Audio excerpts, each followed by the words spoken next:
All right, good evening, everyone. Thank you for joining this hangout at this point in time. Very crucial. Actually, the elections are coming, but one thing that is sure, or one thing for sure, is the fact that we need to work together to ensure that this elections, even before it happens, during it's when it's taking place, and after. One thing we're trying to see that doesn't happen is the violence that comes with the fact that a particular candidate loses elections. But just before we start, let me introduce those we have on the hangout. First and foremost, here in Lagos, Nigeria, we have Benga Shasong. Benga, good evening, and thank you for coming on the hangout. Good evening, and thanks for having me. All right, after Benga, we have Adewale Adelabu. Adewale, good evening, and can you please tell us where you're calling from?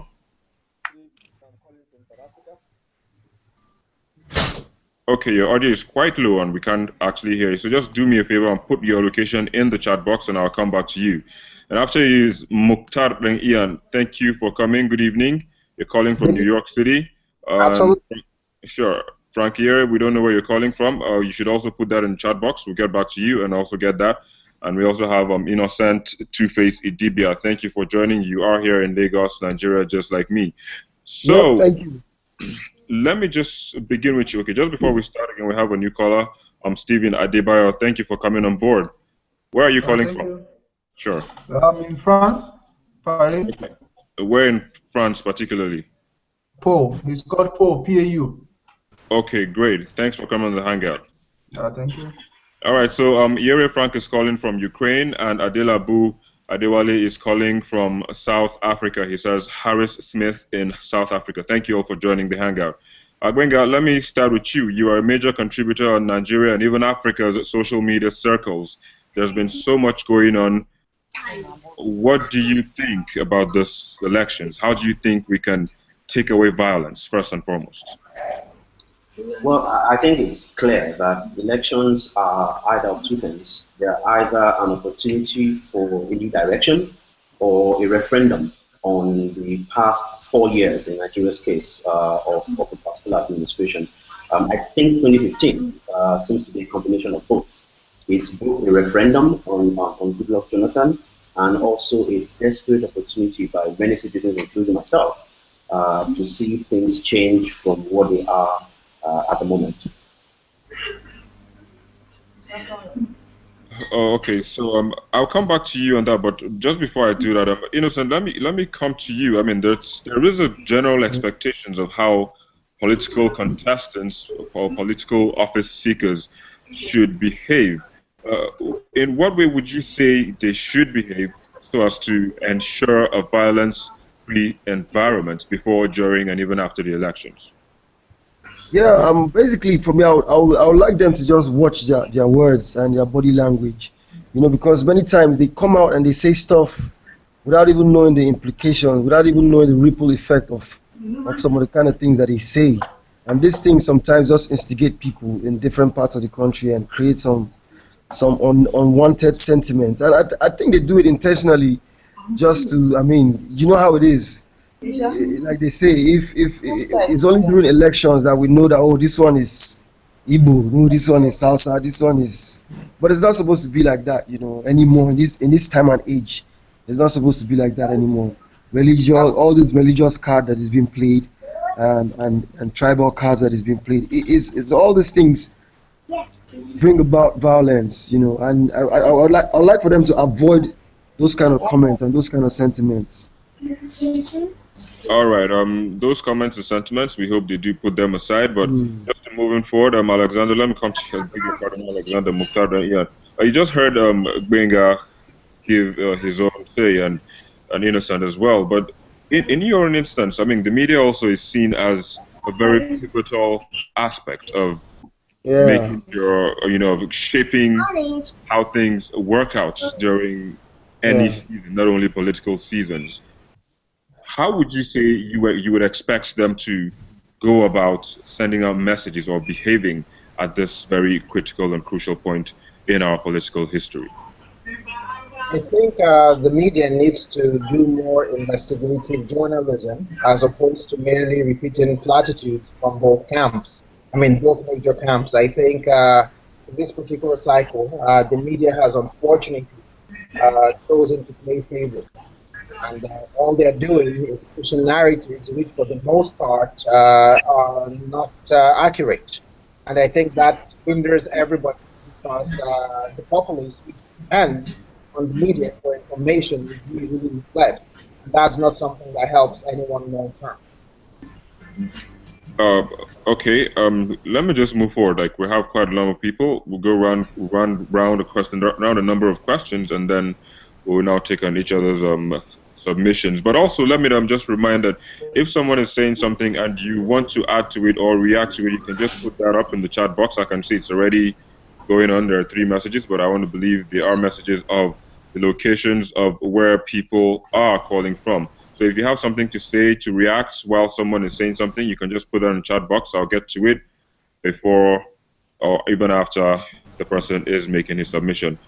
Let me just come to you, Stephen. You are in France. Yes, in All southern right. France. Okay, southern France. That's okay. Bumi is also joining us, and he's calling from Lagos. Well, you just heard them. What would you say is the pick for you from what Benga said, what Mukhtar and Innocent just said? Well, for me, I think this election is very important for everybody, and well, we've been seeing so many adverts on TV. Most of the time, they are just hate speeches. We've not really had anybody really talking about what exactly is going to affect the Nigerian populace as individuals, what I'm going to benefit from whoever becomes the president or the governor or my councillor or whatever. So I think we are really not on track as it pertains to issues that are important to everybody. So I think it's just basically people's selfish interests and kind of some institutions trying to protect their wealth or their loot, I think. But I think hopefully we'll be able to cross this bridge and we'll get to a stage where we'll be able to discuss issues. Because so many things that we do in Nigeria cannot even, it can't happen in a local government in places like this. And in Nigeria, this is 2015, 21st century. And I think we can do better, basically. It's 8 o'clock. All right. The main issue here now is the issue of averting violence. We're actually uniting for peace. How do you see that playing out at this moment? For me, I think we should first and foremost stop the hate speeches that I think NCC should do their job by not allowing some adverts go on here or in the dailies and all that. That should be the first thing. And also, it's very important for elections to be seen as being free and fair. Because the truth of our matter is, for instance, if you see okay, for instance, if elections are free, I'm very sure the violence is going to be very, very minimal. But when election is not seen to be free and fair, that's when you see the violence. And of course, you start inciting people from now, and by the time it's election day and something goes wrong, so people will start killing themselves. It's just natural. For us, it is for now. So I think first and foremost, the adverts should stop. They should focus on issues, not on personalities, attacking why this guy is not performing or why this guy incarcerated somebody donkey years ago. We should focus on issues and stop the hate speeches. Or maybe somebody is a Christian or a Muslim or is from the north or is the south. Shouldn't be an issue. All right, great. Adewale, let me come to you. Talking about hate speeches, I mean, just recently we've seen a number of adverts flying around. What would you make of those adverts? Some think that those adverts are provocative, but do you believe so? And if so, to what extent do you think we can minimize such adverts from coming out to the general public? Okay, your audio is still low. We can't hear you. We have to move on until you fix your audio, and then we'll come back to you. Frank, we're coming to you now, and hopefully your own audio should be fine, and we can hear you. You're in bed. We would also expect you to sit properly, so we'll have to move forward and come back when you are ready. Bumi, you're in Lagos, and your light is quite very low. We can't take your submission. We have to move forward and then come back to you when that is right. So we'll just go back to Benga. Benga, I have to come back to you now on this. Talking about hate speeches, I'm sure you must have seen some adverts going around, just like was just mentioned by the previous speaker. Some adverts have been going on. Some think these adverts are provocative and are capable of inciting violence. Do you agree? And if so, how do you think we can stop this from going on henceforth? And I think it's clear that we've had some hate speech that you would not expect to see in proper civilizations. But unfortunately, politics in Nigeria as of today, the context is one of do or die. If I may quote the words of an ex-president, and I think that's where the root of all this is.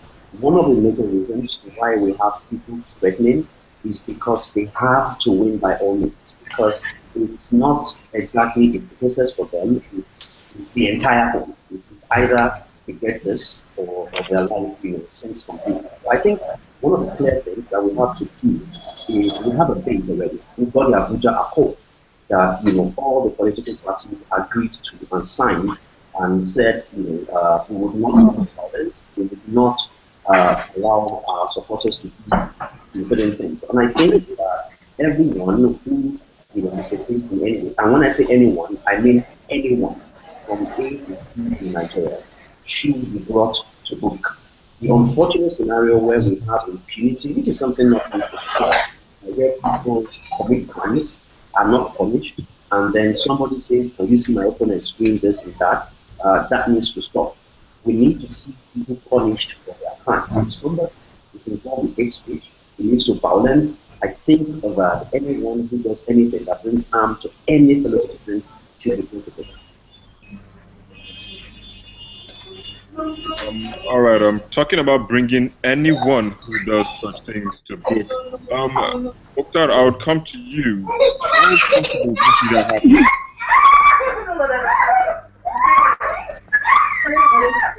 This is the channel station guy. Then two Okay. Baba and some other people. Okay, we need to take you out. Bumi, you need to hold that down. Okay. You need to Okay, sorry. Yeah, I'm so sorry about that. All right. Mukhtar, coming back to you. Talking about bringing whoever does such things to justice. How much belief do you have in the justice system of Nigeria? I have belief if people take advantage. Unfortunately, I think a lot of times people resort to self-help.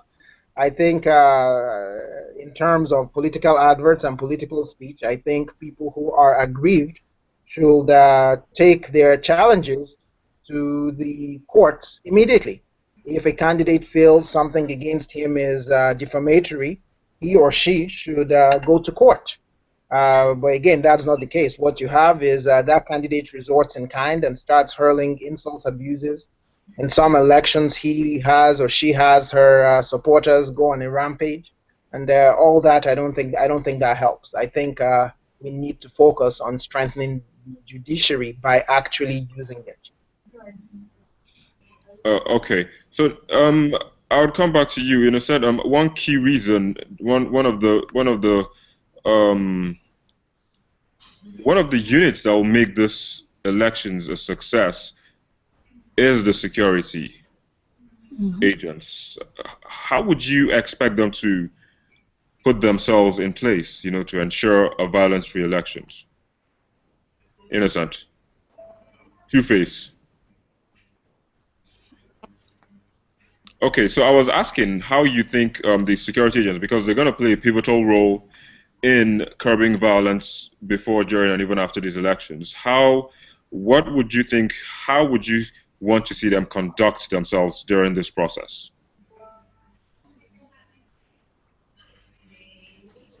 That's the politicians or the politicians or the security operatives? No, the security agents now. Oh, I think this time they really need to go into their core training and be very disciplined, as in they have to be non-partisan, they don't have to be used by anybody else, as the agents of disrupting the elections. They have to be very, very, this is when they have to be in their highest level of discipline, and use their training very, very properly this time and be very vigilant, and very importantly, they should be non-partisan. They shouldn't be, they shouldn't be on anybody's side. They should be on the masses' side.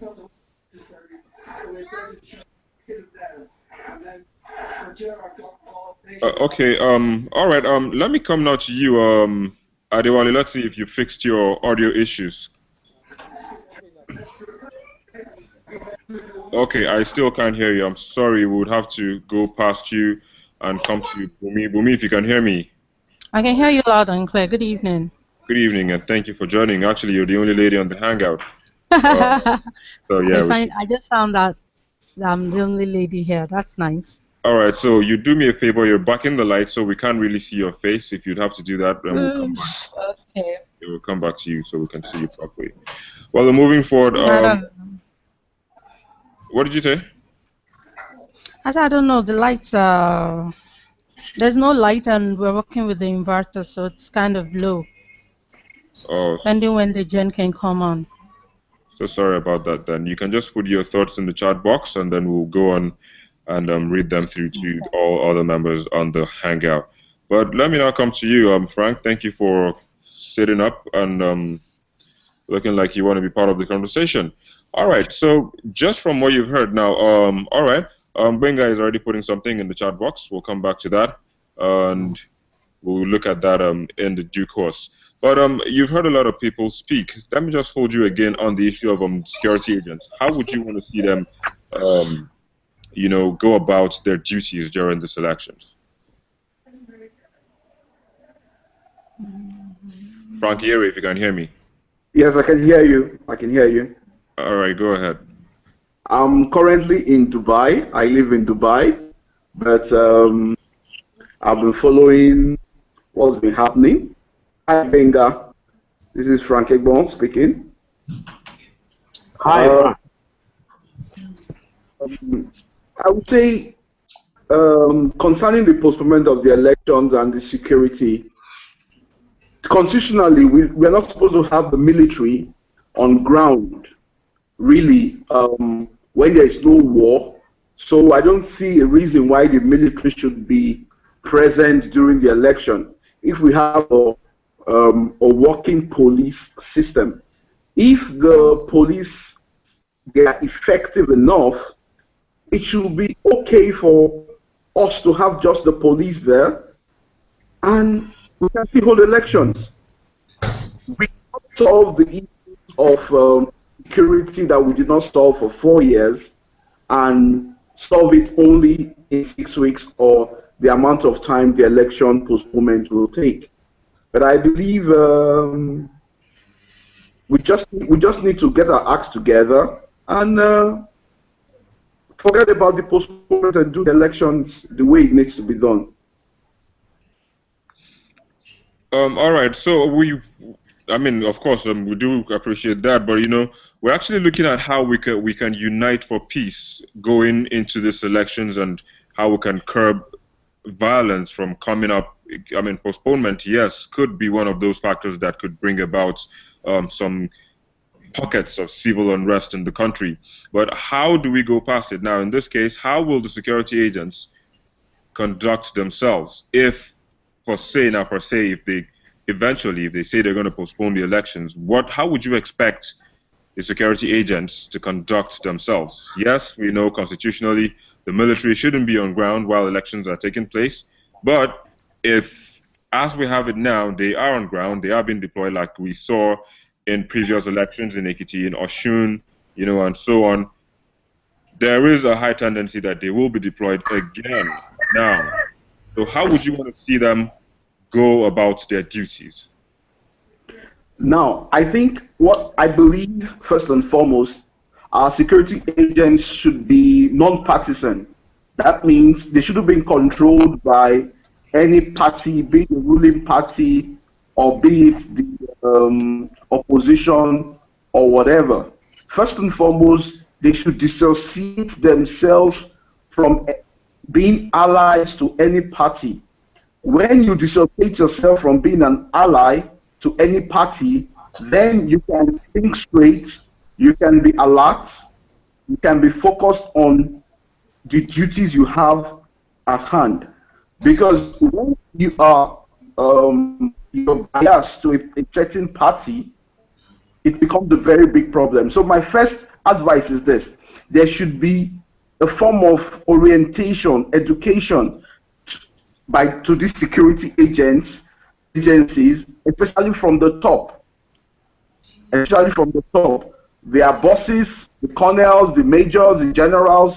They should talk to them and make them understand that you are working for Nigeria, the betterment of Nigeria, and not for somebody's personal interest. When that is done, I believe they will be able to remove every sentiment and every alliance, and they'll be able to function effectively. I think that's my take on that. All right. Thank you. But just before we continue, we'll see some people watching on YouTube. You can also be part of the program. Just send your thoughts using the hashtag on Twitter, on Facebook, as well as on Google Plus. So you send your comments using the hashtag Unite4Peace. But then we're going to move forward again. Wenga, I have to come back to you because this question is relating to so much so something you are very, very much involved in. And social media now is one big part of the society. I mean, we've embraced social media so much, Nigerians and even Africans. But going into the elections, you've seen handles going around. People even call themselves, I mean, there's what we refer to as Boltons of some candidates in political parties. Yeah, I know it's a funny one. But how do you see that playing? I mean, because some people are arguing now that most of the people online might not even have PVCs. But that aside, how do you see social media playing a pivotal role in ensuring peace and not propelling the embers of violence and unrest? I mean, so social media is a tool, and I think it's important for us to see that it's an avenue to express what people think and what people consider, their thoughts or their stand at the moment. I know many of us have seen other media used to promote violence in the past, and the unfortunate thing about platforms like social media is that it's very contextual when you share it, but unfortunately, things can be taken out of context. But you're right. That there are people who, I mean, we know there are voters. Okay, there are people who will use words, who will post messages deliberately to incite violence or to get some expected reaction from people. One of the things, and there's a tension here between the freedom of speech and the responsibility of the speaker. While I am 100% for the freedom of speech, I'm also 100% for the responsibility of the speaker. And by this, I mean that our reaction should not be to say that, oh, because we have hate speech, then let's censor social media. That does not make sense. Because reality is whatever you censor, you make more powerful.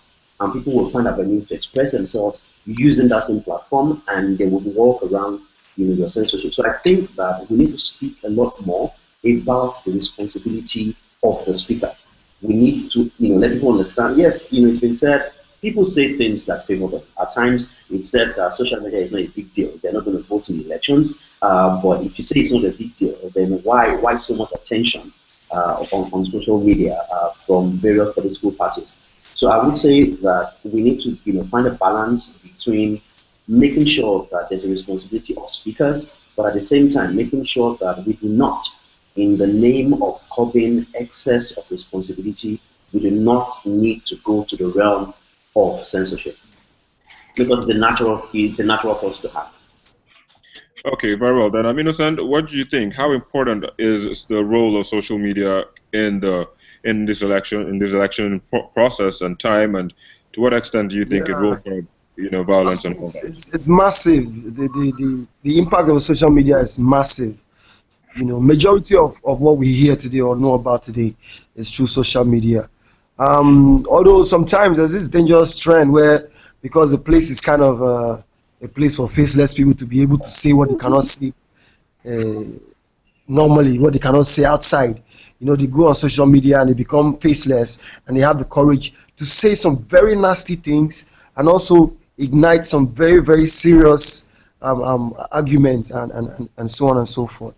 But social media is a very, very serious and solid tool in this election, not just in the election, in so many aspects of life nowadays.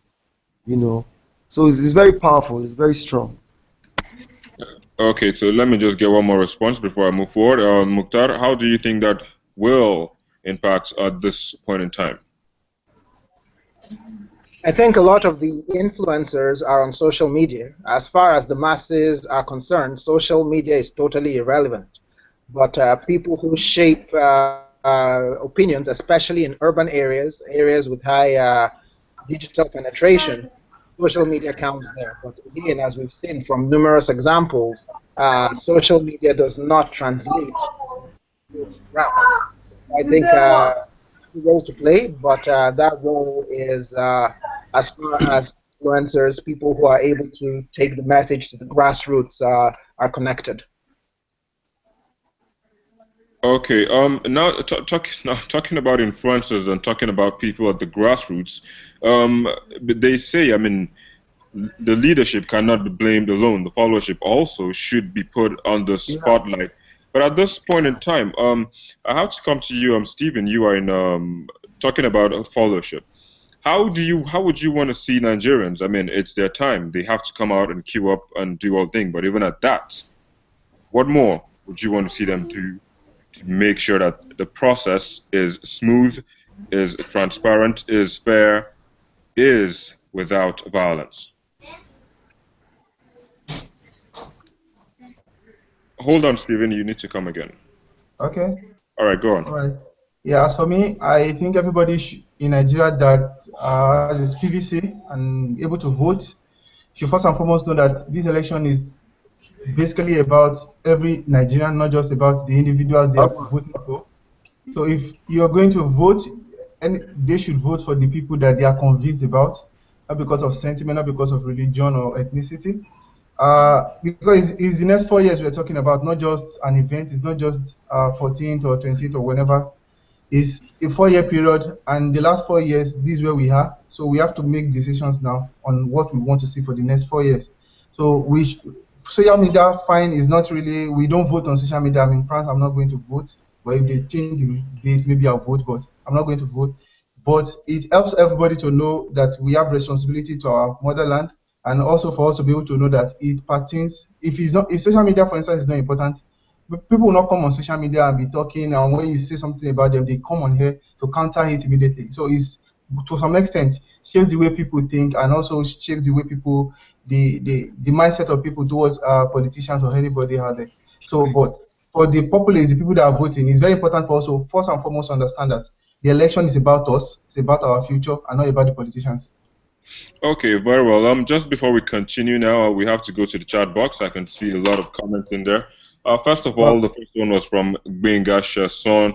Gbenga was trying to talk about Bumi's situation. She says there is no light, and Gbenga reacts and he says, well, this election is a referendum on the power situation too. And then Bumi goes on to say, I feel this is the very first time we're having true campaign in Nigeria. I wish everyone can just enjoy the politicking than attaching so much violence. Adewale Adelabu says, true Gbenga, it's referendum for everything. Bumi adds that I am a social media executive and I get to work a lot via social media, and I keep seeing stuffs on all social media platforms, especially on Twitter. She adds that it's actually crazy. Gbenga goes on to say, I think it's important to see the connection between social media as an island and the extension of conversation around that platform. Offline conversation has been known to be shaped by the social media, which is probably one of the fastest and cheapest channels out there for information dissemination. Well, Mokhtar Danya says doesn't translate to what happens at the polling booth. Of course, I know he's trying to say that what goes on social media does not translate to what will go on at the polling booths on election day. Bumi goes on to say, Alexander D, you were totally right. So, well, she's trying to mean Mokhtar. Bumi, Alexander's name is Mukhtar and Ian, just for purpose, moving forward.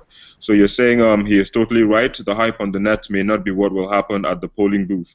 Benga goes on to say, true, poll numbers are not determined by social media. However, every political player knows not to ignore a growing mass media channel. Mukhtar also adds that Fayoshe ignored it and won Ekiti, hands down. So I want to think even down to Fayemi's word. Well, Benga says, we now know a bit more about how Fayoshe did that. So just to even talk about this now, I want to believe, Benga, you want to say how that happened, I'll come to you now to give us a bit of what happened. Even though we're not supposed to be mentioning names and names of political parties, politicians on this hangout, we're just trying to see how we can move forward, how we can bring about violence. But that incident, I'm very sure all of us here are aware of what happened, and how true that is remains exactly. It's something that might be contested if it's along the line wants to be taken seriously. But Benga, I mean, things like this. Glory for the gods.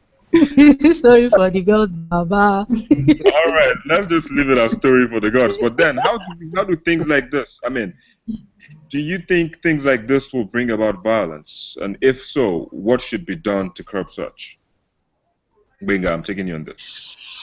So I think it's clear that many times, everyone knows this. Everyone who knows my stand on elections and violence knows this. I do not believe that any politician deserves a scratch on your body.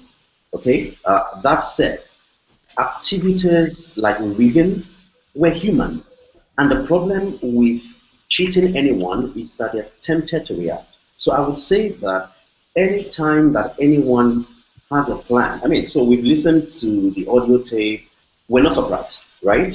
We know this happens in Nigerian elections. We know that political parties definitely take advantage of either the power of incumbency or the central power in Abuja to get what they want to get. But I think this is also a major contributor to people reacting, violently. And I'm glad, for example, that the governor who lost that poll, lost at that, iniquity, basically announced that he accepted, his loss immediately. And that was very helpful. If he did not, we might be, sharing a different story here. But I think that when we speak to people about being responsible, I think we also need to speak to politicians about being responsible. The desperation that we see in Nigeria, and it's very clear why people are desperate. People are desperate because they're useless outside government.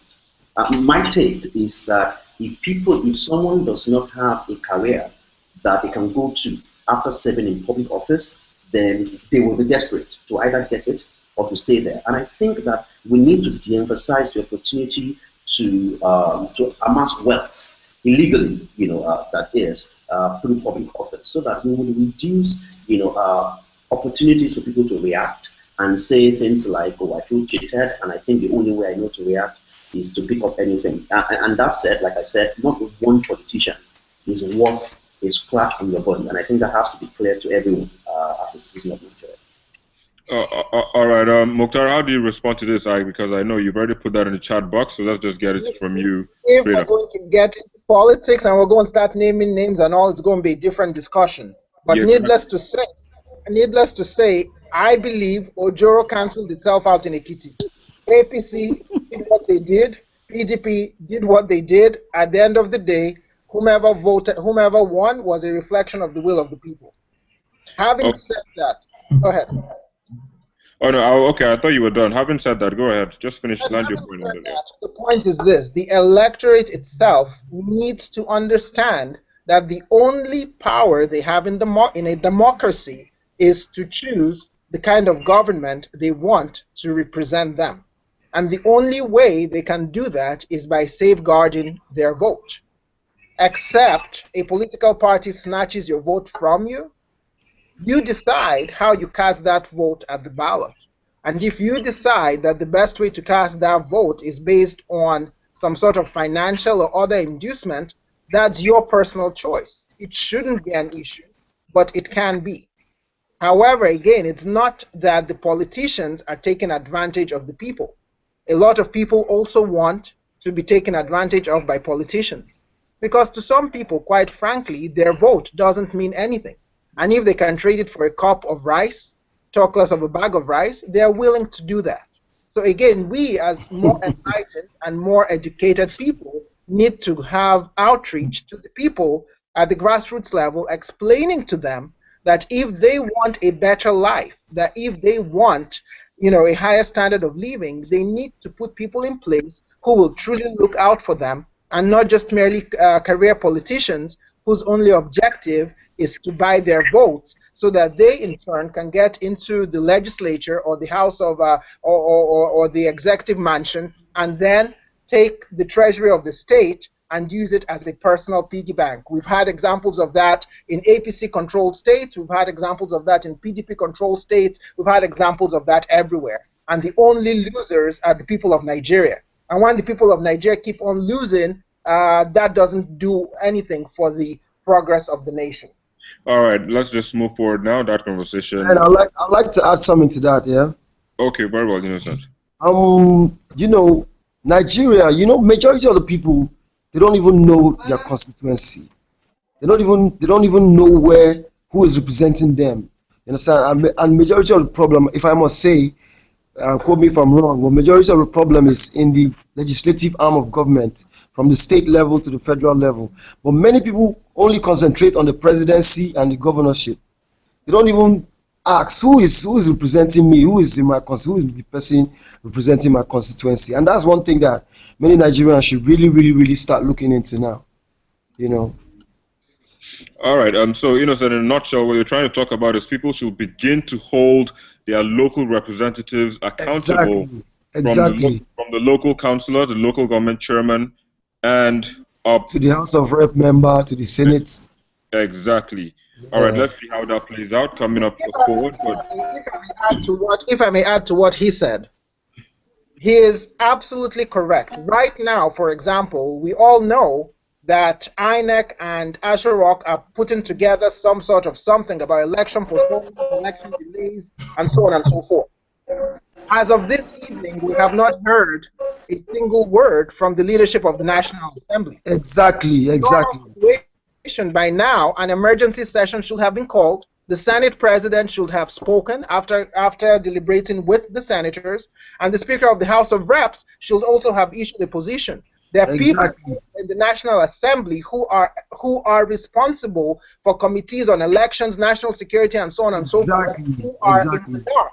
So when you have the legislature, which is the most grassroots part of the government, like Two-Face said, and the legislature has absconded from its responsibilities, where is democracy going to go? Who do the people turn to? Your governor is in a state house somewhere. He's not going to talk to you every day. The guy who is in the House of Reps is someone you have access to. But he is powerless because even when he goes to the National Assembly, all they do is play games with the people.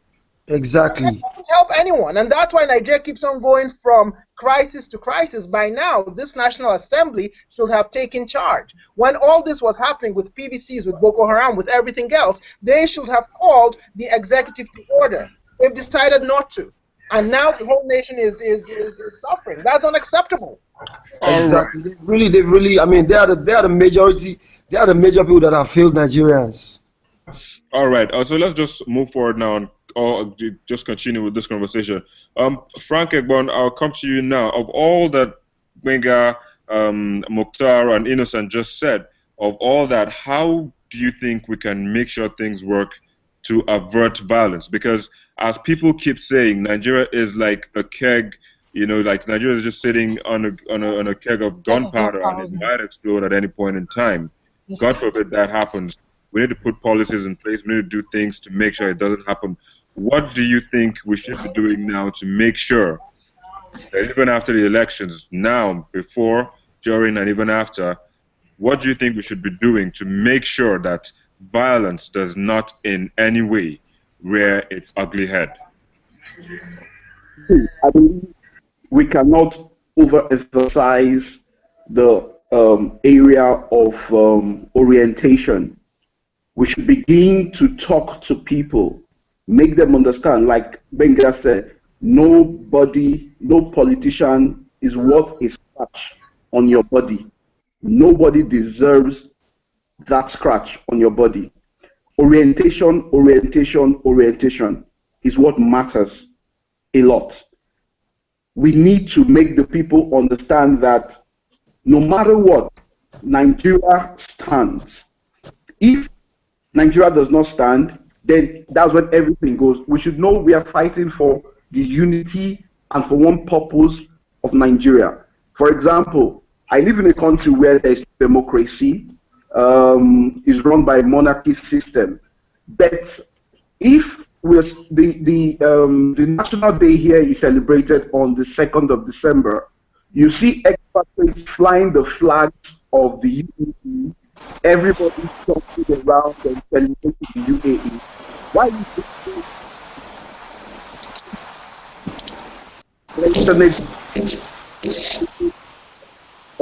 People were talking about the House of Representatives. Educated about how many of them have offices in their constituencies, educating people, telling people what they need to do. In America, for example, if there needs to be a law to be passed, people begin to call their senators, their House of Rep members, and tell them, please don't vote like this, vote like this, don't vote like this, vote like this. Education, education, education. We need to keep. I watch channels a lot because it's online from here. But you see, I don't see adverts on how to reduce violence. I only see adverts on politicking, different political parties giving. But the National Registration Agency at this time should keep hammering the point. Nobody deserves your blood. Nobody deserves your blood.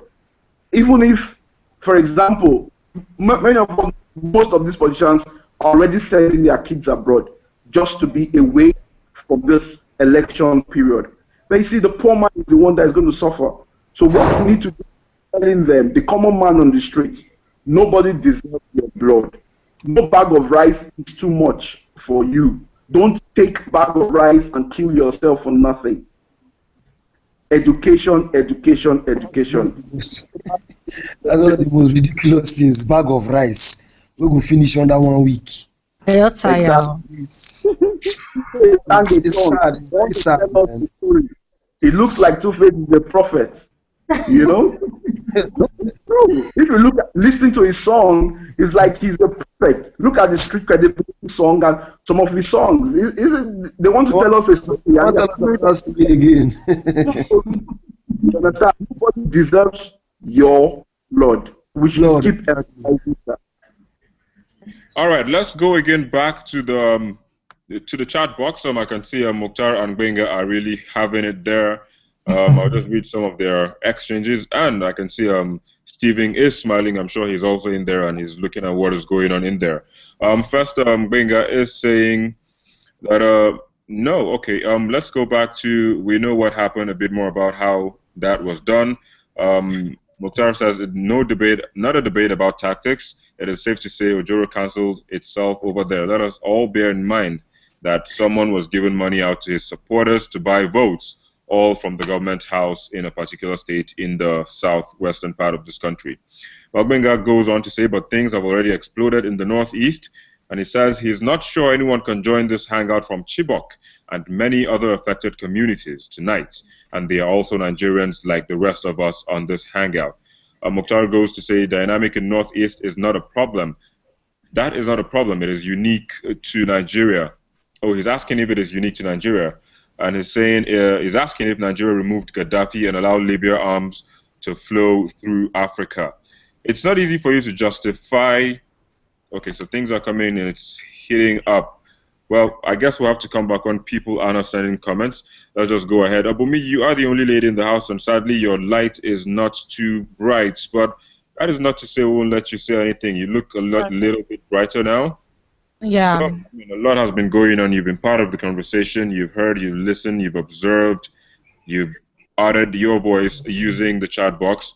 But now you have the opportunity. Just tell us something. How do we move past such scenes that we've seen? Already we've heard stories of political or campaign trails being stoned at by the electorates or supporters of their opponents. How do you think we can go past that? I believe first and foremost, the politicians have a major role to play. They ought to call all of them together, sit them down in a place and hold them accountable for whatever violence is going on, because there's no way violence will happen without you, the political head, supporting it. I was in Ejigbo, I wrote it in the chat box. I was in Ejigbo 3-4 weeks ago, and you needed to see these young guys running up and down, wearing APC t-shirts, carrying cutlasses that people were going to die, and some actually died. So the thing is, violence cannot be curbed if we do not sit the politicians down and let them know that if anything goes wrong, they will be held accountable. Now, the police and the military and all that, in their judgments and in their actions so far, it seems biased because you see they are not acting for they are here, they are there. They should be unbiased. If anything is going wrong in the APC or in any of the other political parties, they should come up and say this is wrong, and put an end to it. Presently, Nigerians are supposed to be the ones they're supposed to be protecting, but they are not protecting Nigerians. They're rather protecting the politicians, which is wrong. So then, social media, a lot of shit is going on, and I'd really say the press too are not helping issues, because I work as a social media executive and I get to see a lot of shit every day on the net, and I keep wondering where are these things coming from? Why are these TV stations or press or newspaper supporting this shit? Why are they collecting money to let the violence increase? So like the one fire shade, the stunt fire shade pulled some days back and all some weeks back. So I really believe that Nigerians, the social media is doing its job, but it's going in a crazy way. I believe we're all influencers in our own little way. We could push a little peace here and there, like Tubaba is advocating for peace. He could do something for peace sake, and he has a lot of following, fan page, fan base, and it will help it go a long way. That's what I feel.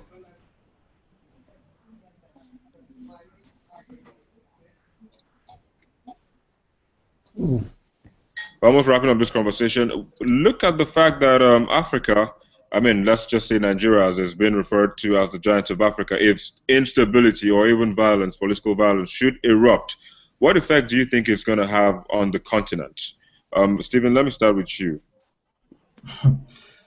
For me, I wouldn't want to imagine that, because if you compare the neighboring countries, is it if anything should go wrong in Nigeria, where are we going to run to? Is it Benin Republic?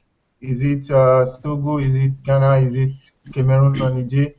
So we cannot afford any violence in Nigeria. We cannot afford any kind of instability in that country. And I think that's why the whole world is really concerned about the election or the stability of Nigeria, because it's going to be a major problem in Africa. It's going to be a major problem. It's going to destabilize the whole of West Africa. So I really would not want anything to go wrong in that country. And in our own interest, nothing should go wrong. We have so many things at stake. And the best thing is for us to still stick together. At the same time, this election is important. It's quite very competitive. And I think the politicians should simmer down. And I think we'll have this election, but we should not start working towards the one in 2019. By the grace of God, we'll scale through this one. But 2019, I think everybody should be more conscious of their role, the politicians' role, the citizens' role, and then should be more independent. Everybody should know what they're supposed to do. They do elections in Ghana, for goodness sake, and anybody can win and they can lose. And they've been doing this severally, not once, not twice. So I don't know why it's so difficult or something unimaginable in Nigeria. I think we can do better if we are really the giant of Africa, as we've been saying. I think the reason why it's difficult in Nigeria is because of the corruption. People are willing to Frank, I'll get you. I need to go through these questions one after the other, and then we close. I'm sorry about that. Jerry, you joined us very late, but then good evening and thank you for coming. Okay, we can't hear you. We'll have to come back to you when your audio is sorted out. Innocent, how do you react to this fact? I mean, the fact that if crisis should erupt in Africa, in Nigeria, how do you think it's going to affect the whole continent? Wow, it is going to be, the ripple effect is going to be massive. The whole of Africa will feel it. You know, the whole of Africa will feel it. But more importantly, if anything happens, it was said earlier, it is the poor masses that would suffer the whole consequences. If anything happens in Nigeria today, violence erupts, it is the people that, as in from in between down to the poorest masses, they are the people that will face the brunt of everything. You know, and it's unfortunate and it's sad that the instigators of this problem will not have a scratch on them. They will not even face anything. You know, and it's so unfortunate that we have so many unsensitive people in top offices in Nigeria. You know, people that don't have the sympathy of the masses at heart. And it's just an unfortunate incident, and this thing is because of it has been allowed over time, and it has become like a culture. It has, in short, these days, if you accuse somebody in government of stealing, it's as if you are the abnormal person, because they look, you say, what's in this guy they talk so? You know, So when you don't thief, you go come be like say no be thief again, you go come be like say no pet rights. So, and that's the same thing with the violence, because it doesn't affect them. It doesn't affect the ruling class. It doesn't affect them directly. Nothing has been done to safeguard the poor masses. All right, Innocent, let's just move forward. Of course, we hope that will change very soon. Of course, when we have a new election, or if this government is re-elected or another government comes in, we'll see how that plays out. But just in moving forward, the chat box has been banging. I can see blows going on there. I won't go there for now. I believe it will come up later on as the show progresses. But we're rounding up. We just have less than 10 minutes to go off. Paul, Jerry, let me come back to you. It seems your audio is good now. How do you think crisis, or instability will affect? Can you hear me? Okay, we're still having the same problem with you. We have to move forward. Frank, I'll come over to you now and just ask you to please answer this quickly. How do you see the economy thriving if we have violence and instability in the country? The economy is going to suffer. We've seen Sierra Leone, Liberia, and the rest of them. Even right now, Egypt is still struggling. There is no instability that brings progress instantly. Before you recover from instability, it takes so much time. Nigeria right now, without instability, is already going down. With instability, I don't know if we'll be able to recover. The economy is going to really, really be bad. I think there's no amount of economists that will help us when that happens. So we just need to avoid it. We are over 150 million people. No country in Africa will be able to hold us as refugees. We will overtake them because we are so it's the economy is really, really going to suffer. Really, really going to suffer. All right, very well then. Bumi, let me come to you now. How do you see that playing out? Instability, economic vibration, or downturn? It's not going to be nice at all. It's not going to be nice because Chibok, we are yet to recover from the crisis from the north. It's affecting the produce of agriculture coming to the south. So it's not going to be funny. It's going to affect every sector. If we say we'll bank on oil and there's violence in Niger Delta, what do we do? If we say, okay, crude oil is safe, agriculture, it will affect the whole world. Let me use that phrase because we send our soldiers for peacekeeping outside Nigeria. So if we cannot keep peace here, how can we send them out? It's going to really tear everywhere apart. So it's not a good one. It's a no-no. It's not a good one. Valid question that desires a very valid answer. But then we have to move forward. Alexander, I beg your pardon, Mukhtar, I can see you and Benga are really exchanging words there, but I won't go to that. I think we'll have to continue that sometime, probably on Twitter or somewhere else. But for now, let's just go forward. What will be your message to Nigerians? Looking at the fact that the elections are just around the corner, what would be your message? We're rounding up, so I would expect 1 or 2 lines from you.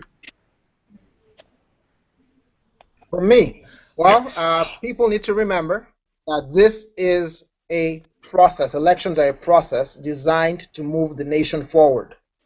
Every election is going to be contentious to some extent. However, people need to understand that it is a process. They cannot afford to lose their lives or lead other people to lose theirs for the sake of supporting a candidate or being against a candidate. So everyone should please understand that going forward is the objective. This election is a process, but it's just one of many. All right, absolutely cool there. Benga, what do you have to say in wrapping up? It's elections. It's not a war that we're waging against each other. It's yes, there are politicians who have a lot to lose and will throw everything at everyone. But I think as citizens, we need to realize that the power we've got is our right to vote. everyone should exercise that. But it doesn't end there. Even when we voted, whoever wins should know. I believe that fundamentally, government must be afraid of their people. Citizens must demand of their government their rights and what government swore oaths to defend. So my suggestion that I believe strongly in is number one, exercise your right as a citizen to vote, hopefully on the 14th and 28th. And second point is even when politicians lose and politicians win, do not lose your right as a citizen to protest what you see as a violation of your rights.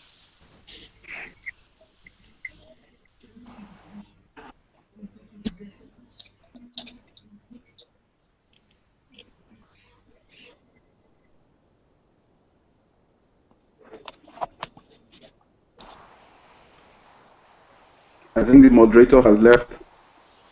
I think we lost our moderator. I think so. We'll just really good. We'll let the new father be the moderator. Bring over. Go ahead. You're the newest member of the club, so I know Innocent has like 70 children. I have one. Beg you. I don't do. But if problem happen for Nigeria, man, everybody just like what is happening in Nigeria now. Mainly, many people just arrange themselves and think that the problem has been solved. You arrange your car, you buy Jeep because of the bad roads. You buy Jeep, absolutely problem solved. You buy Gen, problem solved. Lights, you fence your house, problem solved. Security. So everybody's just like don't forget borehole. Their own independent local government and everything. And when this trouble starts, those people that will be on the streets burning tires and burning things, if you just drive any small flashy car, you are a target automatically. Absolutely. You are a target, and that's where the problem. That's the major problem. And many Nigerians don't even, especially the youths, the younger generation. The hurry to hammer is too much. Is as in, so there's no growth. Nobody is building themselves up anymore. The students, they go to school, they give them pocket money. They give them 100,000 naira for pocket money. They borrow another 20,000 naira to join to buy one phone. Just because of so there's no growth anymore. No that hurry to hammer. No dignity anymore. No. Oh, man. It a pain. It a pain, my brother. It a pain. It's just sad. All right. And the finger is always pointing at the head. The finger is always pointing at the head. That's true. Many aspects of the society get this problem. People too worship money these days. Now money, everything, money. All right, sad reality that we must live with. But Two-Face, what would be your message to Nigerians? I mean, looking at the fact that the elections are coming on and the major aim is to forestall any form of violence before, during, and even after the elections. What would be your message? My message to Nigerians would be, let's just behave ourselves. We know how we act when we go to other countries. Why can't we act like that when we are in our own country? So let's just behave ourselves. Let the politicians start having dignity. Dignity and respect for themselves. Because the way I see it now, majority of them, and it's a democratic system. And democratic system, everything comes down to votes. And when you have more criminals in the system than people that have genuine interest of Nigeria at heart, the criminals will always get the upper hand. So I just need for Nigerian politicians to start having dignity, to start having shame for some kind of things, like, and then let the citizen also, let them open their eyes, let them open their eyes, just like what has been said before. Nobody is watch your blood or scratch. You understand? Make the people open their eyes. It's so sad. Let them just open your eye and see the truth and see what's going on. All right, thank you very much, Stephen. What would be your message? We've just heard from Benga, from Mokhtar, and Innocent. What would be your own message to Nigerians to forestall the breakdown of law and order before, during, and even after the elections? Well, my advice is just, as I said earlier, the election is about us. if anything should go wrong, it's you yourself and yourself alone. There's no point for you to get injured or get your properties damaged, your hard-earned money that you used to have those properties damaged just because of one politician. First and foremost, the politicians' children are not in that country. Most of them are already out of the country now. So there's no point for anybody to scratch his body, as Benga said, for any politician. So no matter what happens, even if the elections are rigged, we should be calm. All right, Frank Egbon, what do you have to say? Like Mukhtar said, it's a process. Even as much as the process is not still it's not good, it's not still perfect, or it's still far from perfect, let us still understand that whether we like it or not, change will still come. Change will happen one day. It might not happen in February, it might not happen this year, but let's be patient. Change will surely happen.